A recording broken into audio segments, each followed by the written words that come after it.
მოგესალმებით, ვიწყებთ გადაცემას ძიმე კაცთან. დღეს ჩვენი სტუმარია მწერალი ზურაბ ლეჟავა. როგორ ახართ? კარგად, მადლობთ. თქვენ როგორ გიკითხოთ? კარგად, მადლობა. წინა სტუმრის კითხვას დაგისვათ ნიკა მაჩაიძეს. როდის მორჩებაო ეს აურზაური საქართველოში? აურზაური იგულისხმება პოლიტიკური თუ არ ვიცი. საერთოდ ხო აურზაურია აქ. ეგ ცოტა რთული შეკითხვაა და გავიხსენებ ერთ რაღაცას. ბავშვობაში მახსოვს ჩვენ სახლში გქონდა ძველი ესეთი დასაკრავი ხელსაწყო. თუ პირველი თაობა არის გრამოფონი, მერე პატეფონი და აი შემდეგი რაც ერქვა, დასაკრავი ერქვა თუ რა ერქვა. და ფირფიტებიც ჰქონდა. და ზოგი იყო ცოტა თანამედროვე იმ დროისთვის თანამედროვე. იყო უფრო ძველებიც, ისეთი აი ძალიან მკვრივი და ამასაც სიჩქარეები ჰქონდა გადასართველი. რამდენიმე სიჩქარე ჰქონდა. ხო და ეს იყო ძველი რომელიც იყო, ჩაწერილი იყო ყველაზე მაღალ სიჩქარეზე. ხო. სიმღერას რა ერქვა არ მახსოვს, მაგრამ სიტყვები მახსოვს, მაშინ პატარა ბიჭი ვიყავი. სიტყვები იყო დაახლოებით ვატატაია ტაია ტაია ვატატაია ტაია და მე ამას მოყვებოდა რაღაც იქ რაიაო აქ რაია როგორ არისო და მე ხა ეს ვატატაია ყველაზე მეტად მომწონდა. ხო და ხელით ვაჩერებდი რომ გადმოვწევდი ამ იმას ნემს და ვატატაიაზე რო დაიწყებდა ჩვეულებრივ გასაგებო სიტყვებით სიმღერას მე გადმოვწევდი ამაზე და გაფუჭდა ეს ისა. თვითონ ფირფიტა გაფუჭდა და მღეროდა მარტო ვატატაიას. ანუ უკან ბრუნდებოდა ეს ნემსი გადმოხტებოდა და ვატატაია ტაია ტაია ვატატაია ტაია. აი დაახლოებით ამას გავს ეს აურზაურიც, რომელიც არის ჩვენთან რა, გაფუჭებულ ფირფიტას და როდის გადახტება ეს ნემსი იქით ძნელი სათქმელია. ჩვენ რა უნდა ვქნათ რომ გადახტეს? საერთოდ როგორი უნდა იყოს საქართველო, რომ კარგად ჩვენ უნდა რა უნდა ვქნათ და უნდა ვეცადოთ რომ საქართველო არ გავდეს იმ გაფუჭებულ ფირფიტას. როგორი უნდა იყოს საქართველო, რომ უმრავლესობამ კარგად იგზნოს თავი? რა არის ჩვენი მოთხოვნა, რას ვითხოვთ? საქართველო უნდა იყოს ისეთი, როგორიც არის ქვეყნები, რომლებიც წარმატებული ქვეყნები რომლებიც არის, ხო? და წარმატებული ერები ამ ქვეყნის მოსახლეობები. აი მათ უნდა როგორღაც მივბაძოთ და მათი გამოცდილება გავიზიაროთ. მთლიანი კოპირება რა თქმა უნდა არ მოხერხდება, დაუშვათ ქართველი იაპონელს ვერ დაემსგავსება ბოლომდე, ვერც გერმანელს. ჩვენი ჯოკერი რა. მაგრამ რაღაც კარგი თვისებები არ უნდა მოგვერიდოს მათგან რომ ვისწავლოთ და ჩვენიც რა თქმა უნდა ჩვენი რომელია ყველაზე კარგი თვისება? ჩვენი ყველაზე კარგი თვისება ჩვენ ვართ ასე ვთქვათ აი რაღაცნაირი ექსცენტრიული ხალხი ვართ. ერთი უკიდურესობიდან მეორე უკიდურესობაში გვახასიათებს გადავარდნა. ხო და უნდა გავარკვიოთ რა არის უკიდურესად ცუდი და რა არის უკიდურესად კარგი. და უნდა მივმართოთ ჩვენი ძალისხმევა იმ კარგისკენ და ეხლა ბოლომდე იქამდე ვერ მივა ყველაფერი ხო მაინც რაღაცა უკან გამოგვწევს მაგრამ კარგისკენ თუ იქნება მცდელობა კი ბატონო კარგისკენ ტოლვის შედეგიც იქნება დადებითი. თქვენ დიდხანს იჯექით ციხეში, რისთვის დაგაპატიმრეს? ვინ გითხრათ რომ მე ვიჯექი ციხეში, კაცო, საიდან მოიტანეთ? მე ციხეში კი არ ვიჯექი, მუშაობდი. რეჟიმის უფროსის მოადგილე გახდით. რისთვის დაგაპატიმრეს? ეს ხუმრობით გიპასუხეთ. ეხლა ეს თემა ცოტა თან ჩვენი გადაცემაც ცოტა სატირული იუმორისტულია და მე რამდენიმე მქონდა სამართლიანობა ქვია ხო, მაგრამ უბრალოდ არა. რა სიტყვა როგორ არის ქართულად სუჯიმას? ისე. ნასამართლეობა. ხო და ნუ რამდენიმე ძირითადად უფრო ისეთი რაღაც ხულიგნური მიდრეკილებებით. ხულიგნობდით ახალგაზრდობაში? ეგრე გამოდიოდა, ვიყავი ძალიან, ახლაც ასეთი ვარ, ძალიან დამთმობი, ძალიან მორიდებული, მაგრამ როგორც ჩანს დრო და დრო ვავლენდი. რა იყო ამის მიზეზი? სასმელი? არა, სასმელი არა. ბუნებრივი განსხვავებული ხასიათი და განსხვავებული შეხედულებები ალბათ ყველაფერზე. აი ხო არიან არა სხვაგვარად მოაზროვნე ადამიანები. ეგრეთ წოდებული დისიდენტები. ოღონდ ნუ ამ კატეგორიას მიაკუთვნებენ ხშირად ისინი, ვინც თქვათ აი ვერ ეგუება რომელიღაც წყობას, პოლიტიკურს ან რაღაცნაირს და მე როგორც ჩანს საზოგადოებას ვერ ვეგუებოდი ბევრ საკითხში და მგონი ახლაც ასეთი ვარ. აი რას ვერ ეგუებოდით? აი ხო არის წარმოდგენა რაღაცა საერთო აზრი არსებობს, ხო? თქვათ 10 კაცი ამბობს, რომ ეს 100-ია. და მე-11 ამბობს მაინდა-მაინც ის მე-11, რომ არა, არ არის ეგრე, სხვანაირად არის. და იმ მე-11-ს უწევს ამ მათთან კამათი. ზოგჯერ ჩხუბიც. და შედეგი არანაირი არ არის. ის 10 მაინც რჩება თავის თქუაზე და ის მე-11 უბრალოდ ხვდება იმას, რომ ჯობია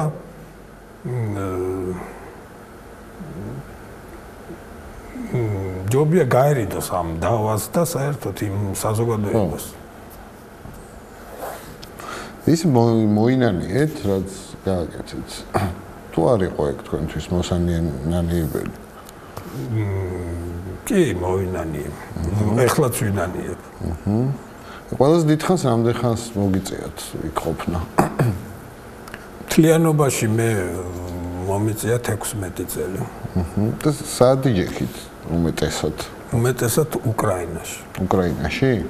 ქართველები იყვნენ ბევრი? არა, ბევრი არა, მაგრამ იყვნენ.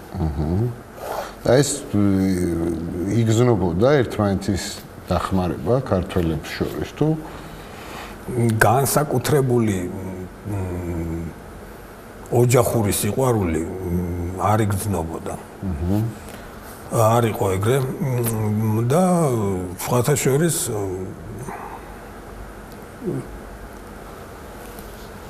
რატომღაც ხო, რატომღაც ადამიანები ირჩევდნენ მეგობრებს არა თანამემამულეობის მიხედვით, არამედ რაღაც სხვა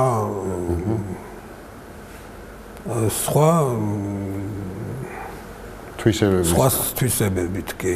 თქვენ ვინმე შეიძინეთ იქ ვისთანაც დღემდე გაქვთ ურთიერთობა? დღემდე სამწუხაროდ არავისთან. კარგი. პირველი მოთხრობა ან რაღაცა იქ დაწერეთ თუ მერე უკვე თავისუფლება? პირველი მოთხრობა მე ბავშვობაში დავწერე. და ბავშვობიდან წერდი. რაზე იყო ეს მოთხრობა პირველი? ნუ რაღაც სკოლის და კლასის შესახებას. როდესაც გიფიქრიათ, რომ ეს წლები გავიდოდა და ან გალას პრემიას აიღებდით, ან ლიტერატურულ კონკურსებში გაიმარჯვებდით, ფიქრობდით ამაზე საერთოდ? მე ვფიქრობდი უკვე როდესაც გძნობდი რომ ვიგძენი რომ სერიოზული იყო ჩემი ნაწარმოებები, ჩემი ესე იგი სამწერლობო საქმიანობა. რატომღაც მეგონა რომ საკმარისია მიაღწიოს ვიღაცის ყურამდე და ვიღაცამ ეს წაიკითხოს და მაშინვე ამას მოყვება აღიარება. ნუ ეს ყველაფერი თავისებურად მოხდა, მაგრამ მე თავისებურად ისე დავიწყებას მიეცა, რომ ეტყვიან. ანუ პატარა რაღაცა წყლიდა რაღაც ბუშტი რო ამოვა და მე რო გასკდება. დაახლოებით ესეთი რაღაცა მოხდა. ის ზოგადად რას აკეთებთ? ამჟამად გარდა. ნუ ძირითადი ჩემი საქმიანობა ეს არის ხეზე კვეთა. მე ხის განვაკეთებ პატარა ქანდაკებებს. და ბარელიეფური ნუ დეკორატიულ პანოებს.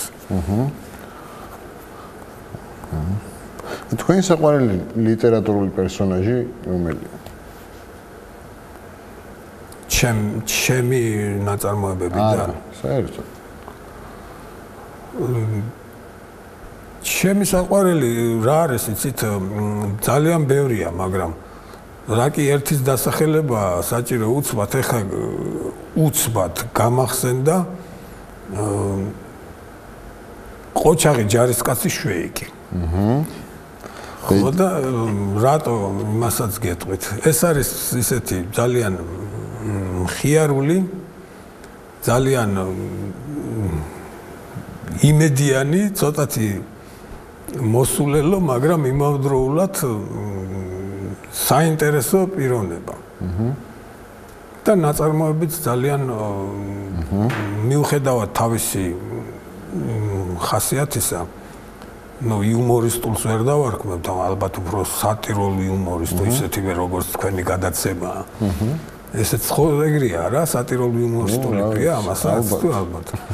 ხო, ისიც ალბათ ესეა და თვითონ ნაწარმოებიც კარგია და გმირიც შესაძლოა. თქვენ რომელ პერსონაჟს გეუხართ?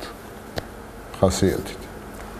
მე მიძნელდება მაგის თქმა, იმიტომ რომ მე მგონი არც ერთ არ ვგევარ. აი ყველაზე მაგარი წინადადება მითხარით ლიტერატურის ისტორიაში.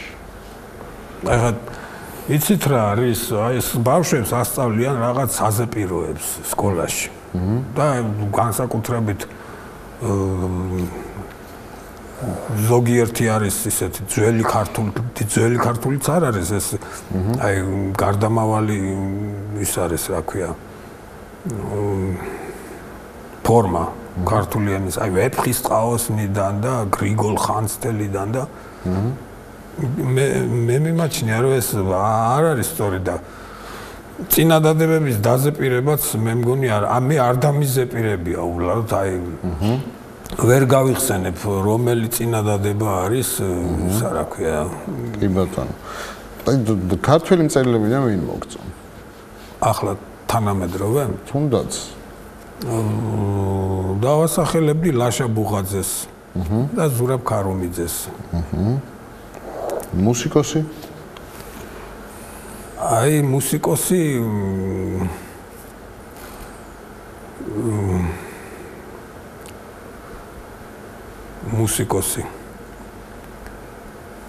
ну ნანი ბრეგვაძე მომღერალია მაგრამ მუსიკოსიც ხო მუსიკოსია ну მე ქალბატონ ნანის დავასახელებ პოლიტიკოსი რო გითხრათ სიმართლე ძალიან არაპოპულარულია ის ამჟამად მაგრამ და აღარც არის საქართველოში მაგრამ მე ვიყავი და ვარ მიხეილ სააკაშვილის მომხრე რატო რა ვიცი მე მგონია რომ ყველაზე უფრო კარგი პოლიტიკა ამ ჩვენი დამოუკიდებლობის მანძილზე მიყავდა მას აწარმოებდა რა ქართულ ოცნებაზე რას ფიქრობთ ქართულ ოცნებაზე რას ფიქრობ ჩემი არჩეული არ არის ქართული ოცნება მაგრამ ვინაიდან ხალხის უმრავლესობამ ასე გადაწყვიტა ჩვენ უნდა ვალდებულიც ვართ რომ პატივი ვიცეთ ხო არა ისიც ვალდებულია შეასრულოს ის დანაპირები რაც გააკეთა მოგწონთ თუ არ დღესდღეობით არც ისინი ასრულებენ თავიანთ დანაპირებს და ნუ არც ჩვენი მხრიდან ყოველ შემთხვევაში ჩემი მხრიდან განსაკუთრებულ პატივისცემას კი ბატონო მე არ ვძლობ მათ მიმართ საქართველოში რატოა გულწრფელობის დეფიციტი? რატო მალავთ საკუთარ თავს? მე არ ვიცი, არ დავფიქრებულ ვარ, არის თუ არა ასეთი დეფიციტი და თანაც მაინდა-მაინც საქართველოში. ვერა თხოვთ ადამიანებთან ურთიერთობა რო გაქვთ ისე რომ არ არიან გულწრფელები. ნუ როგორ ვერა განსაკუთრებით, როდესაც სუფრაზეს ხედან და რაღაც პატრიოტულ გრძნობებს გამოხატავენ. უმეტეს მათგანზე შეიძლება ითქვას, რომ ნუ უბრალოდ დაითვრა ჯენტლმენი და სინამდვილეში ის არ შეესაბამება იმას, რასაც ლაპარაკობს და როგორც იქცევა. კარგი, ღმერთის თუ გწამთ. ხლა როგორ არა? ოღონდ ისი არა, როგორც თქვათ, ამას თავაზობს ეკლესია, ზუსტად ისი არა. აბა როგორ გწამთ? ნუ ახლა ის რომ არსებობს რაღაც ძალები, რომლებიც ჩვენ ძალებს აღემატება ბუნებაში და ეს თანაც რაღაც ძალები არ არის ბუნების ბრმა ძალები, თქვათ, ქარიშხალი და მიწის ძრა და ეგეთი რაღაც, არამედ ამ ძალებში გააზრებული რაღაც აზროვნება ჩანს. ანუ ეს არ არის ეს შემთხვევით რაღაცა. ისე რომ ღმერთი არსებობს, მაგრამ აი ყავს თუ არა იმ ღმერთს თავისი ღმერთი, ეს უკვე მე აღარ ვიცი. და ციხეში ღმერთის არსებობა უფრო იგრძნობა თუ ეშმაკის? რა ჩავაბჟირდით ამ ციხეს კაცო? საინტერესოა. ნუ, კარგი ბატონო. საერთოდ ეგ არის ცუდი ადგილი, უსუფთავო ადგილი. თუ დავაკვირდებით ახლა დედამიწას, ხო, აი რასაც ჩვენ ხედავთ ჩვენს გარშემო, თუნდაც ცხოველებს, ხო? ან ფრინველებს. ხო არის რაღაც აი კარგი ცხოველი და კარგი გაგები რა გაგებით, კარგი რო თქვა, კარგად გალობს, ან იქ ყვავილებს იმაშვება, აი პატარა კოლიბრი როა მტვერავს და რაღაცა ეგეთი. არის კიდე აი საზღარი ფრინველები, რომ სვავი მაგალითად ყველაფერს რო ჭამს და დამპალი ხორცით რო იკვებება.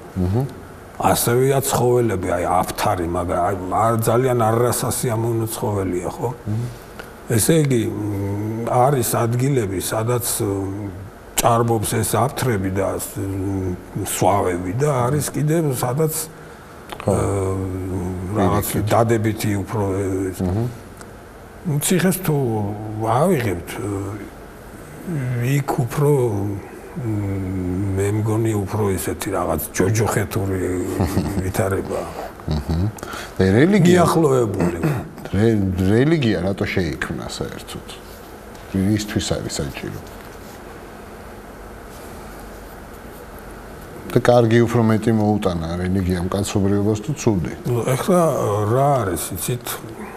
რელიგია არის იგივე ერთგვარი მეცნიერება. კი გამოყოფენ მეცნიერებას და რელიგიას ერთმანეთისგან, მაგრამ ღვთისმეტყველება, რელიგია ეგეც მეცნიერებაა. ადამიანი იმიტომ განასხვავა სხვა ცოცხალი არსებებისგან ბუნებამ, ღმერთმა. ადამიანს უჩდება შეკითხვები, აი მაგალითად ღრუბელი, აი აქ გამოსახულია ხო აქ ჩვენთან. ამ გამოსახულების ფონზე საუბრობთ მე და თქვენ. აი ეს ღრუბელი როა რატოა? რის გამოა? ან ეს კლდე ესეთი რატოა? ცხოველს არა აქვს, ხო? ეგ შეიძლება იმასაც აქვს ზოგიერთ ცოტა განვითარებულ ცხოველს, მაგრამ იმას არ აინტერესებს, იმიტომ რომ ის შეზღუდულია. ადამიანი პირიქით, ადამიანი ყველაფრით ინტერესდება და ის რელიგიაც იმიტოა. იმიტომ მოიგონა ადამიანმა და განავითარა. რომ შეიცნოს გარე სამყარო და საკუთარი თავი. და კარგი უფრო მეტი მოგვიტანა თუ ცუდი? რელიგია? ნუ მე ვფიქრობ, რომ კარგი. აი ქართულ ეკლესიაში რა არის შესაძლებელი? ქართულ ეკლესიაში რა არის შესაძლებელი?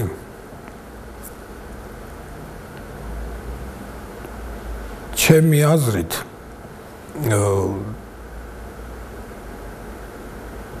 დიდი რაოდენობით არ უნდა იყოს ქვეყანაში ეკლესიები და არც მღვდელმსახურების ჭარბი რაოდენობა არ არის საჭირო. ანუ როდესაც შენდება ეკლესია და ის არის ცარიელი და იქ ის მღვდელიც ან რამდენიმე მღვდელმსახური რომელიც იქ არიან ფაქტურად უსაქმოდ, ხო? იმიტომ რომ ხალხი არ არის იმდენი, მრევლი არ არის იმდენი, რამდენიც თქვათ იმ ადამიანის იყოფნას გაამართლებდა. და როდესაც არის ამდენი ეკლესიები და მრევლი არ არის და სახელმწიფო მერე გადაურიცხავს ფულს დაუშვათ, რომ თანხებს, რომ ეს ეკლესია როგორღაც შენარჩუნდეს.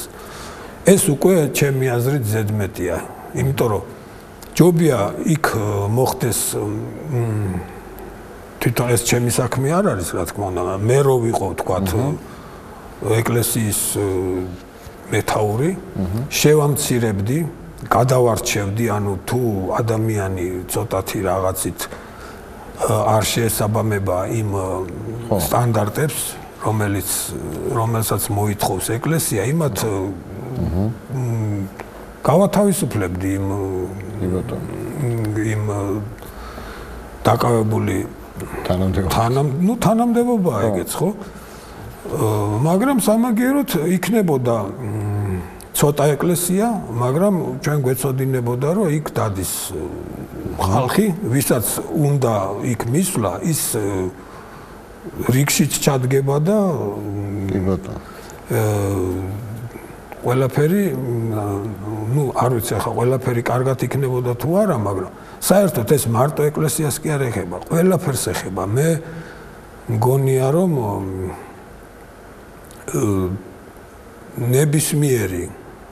ნებისმიერი დაწესებულება უნდა იყოს თვით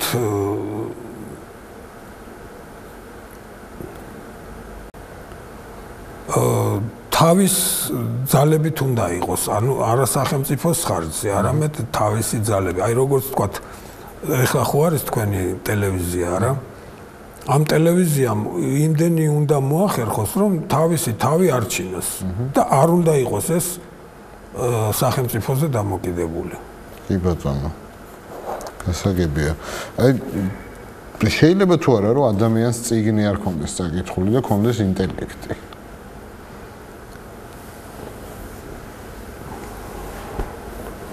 თუ ადამიანს აქვს ინტელექტუალური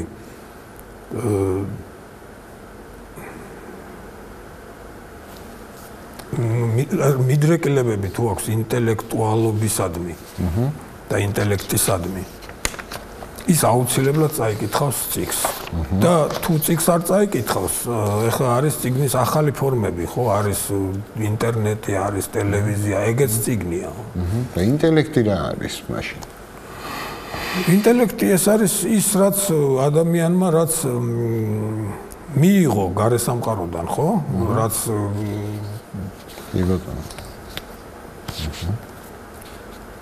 ну მე არ გულისხმობ ახლა ჰაერი ჩაის თქვან რაღაც საკვები მიიღო არამედ ну ინფორმაცია ხო ყველა სექსუალური ქართველი მითხარი ქართველი ყველაზე სექსუალური თუ ვინმე კაცი იყოს ну ახლა კაცი რა ვიცი ახლა კაცების სამბავი ქალებს უნდა დაუზადო კი ბატონო ქალების კიდე არ ვიცი ხა შეიძლება ვიღაცას ვაწყენინო მე ჩემი პასუხით. რატო საწყენია სექსუალური ადამიანი? ნუ შესაძლოა ვიღაცისთვის იყოს კიდევაც საწყენი. იმიტომ რომ შეფასებების დროს რატო?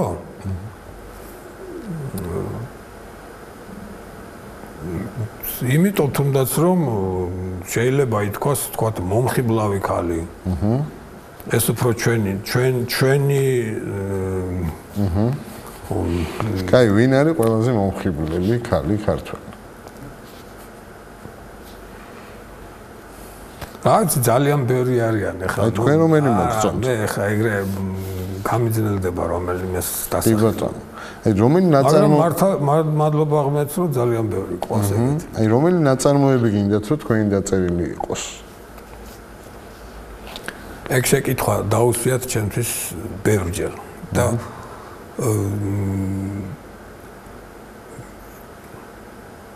მიძნელდება მაგ შეკითხვაზე პასუხის გაცემა. იმიტომ კი არა რომ თქვა ცოტა ისეთი ნაწარმოებები, რომლებიც მე მომწონს და რომელიც მაგრამ აი რაღაც თითქოს აი ვიღაცას შენატრი რა, აი ნეტა ჩემი დაწერილი იყოს. რატო უნდა იყოს ახლა ის იმან დაწერა და იმისი იყოს? კი ბატონო. და აი რომელი კრიმინალის და მწერლის საუბარს მოისმენთ? კრიმინალის და მწერლის საუბარს? არსებობს ასეთი საუბრები, სადაც კრიმინალი. თქვენ რომელიცას მოისმენთ?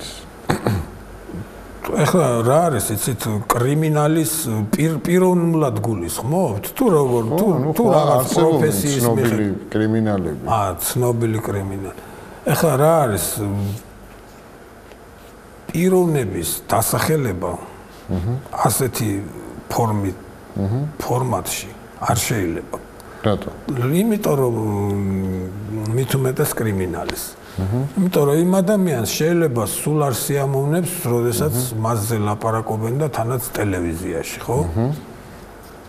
და შეიძლება ამ კაცმა გითხრას მე განა რამეა, მაგრამ აი უბრალოდ რომ მოვიდეს ის კაცი და გითხრას რომ მე კი არ გემდურები ან კი არ გემუქრევი, მაგრამ შენზე მე ლაპარაკობ რამეს ტელევიზიაში, შენ რო გამოხვედი და იქ ჩემზე რო რაღაცას ამბობ. არ შეიძლება. აი ვინმე ძველმა კრიმინალმა ეგ როგორ უნდა გითხრათ უკვე გარდაცვლილმა. განა იმაშია საქმე. ის რას მეტყვის, ან ამას იმიტომ კი არ ვამბობ მე რომ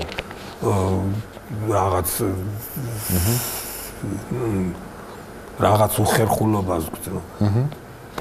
გინდაც გარდაცვლილი იყოს ახლა, რა საჭიროა ხო?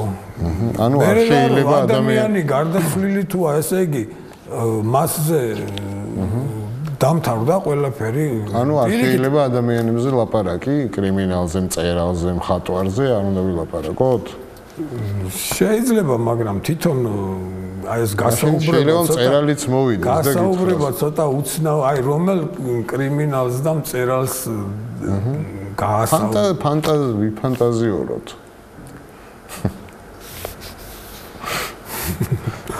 კარგი, ბატონო. ის ფანტაზიოროთ სხვა დროს, სადმე. კი ბატონო. ლუდის ბარში ან სადღაც თუ მოგვიწია ერთად. კი ბატონო, თუ არ გინდათ, კი ბატონო. აი პირველი მიგახსენდებათ სიტყვაზე ბოზი.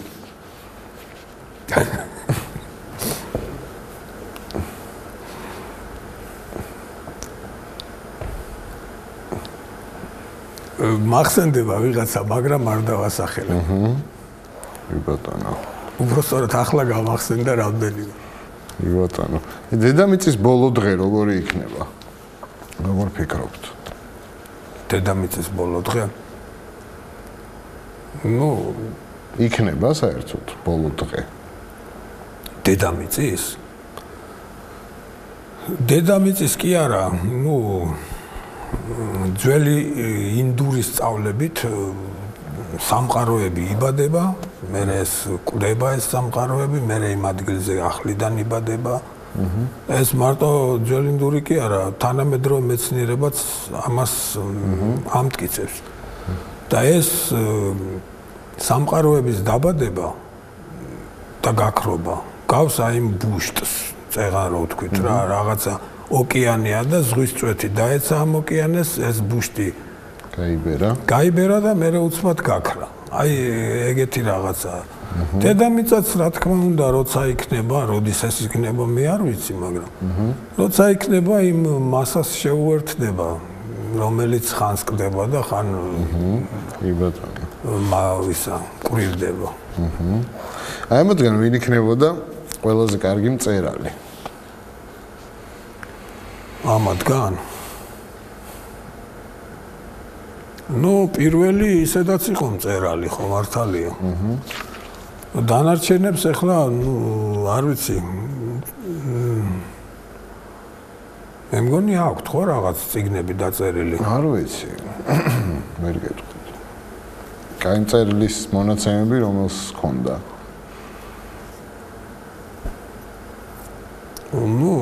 სამწერლო რაღაც ასეთი თვისებები განსაკუთრებული არ ვიცი, მე მგონი არც ეს. უпростоრად პირველის ნაწარმოებები მე არ მაქვს წაკითხული, არ ვიცნობ როგორც მწერალს. მაგრამ ისე ხო იყო მწერალი, არა? ხო, რაღაცებს წერდა კი. კარგი, შემდეგ სტუმარს დაუტოვეთ რამე შეკითხვა. შემდეგ სტუმარს სულ ფიქრობდი მაგ შეკითხვაზე, თან რო ვიცოდი რომ ეს უნდა დამესვა, ვერაფერი ვერ მოვიფიქრე და მე ვიფიქრე ეტყვი მეთქი დავიც თუ ვერაფერს მოვიფიქრებ გადაცემის ბოლომდე ესე ვეტყვი და მაგას გეტყვით რომ მომიკითხეთ და კითხეთ როგორ არის, რა შვება, ხო კარგად არის. კი ბატონო. ძალიან დიდი მადლობა რომ მოხვედით. არაფერს. წარმატებებს გისურვებთ. თქვენს მადლობა, რომ მომიწვიეთ.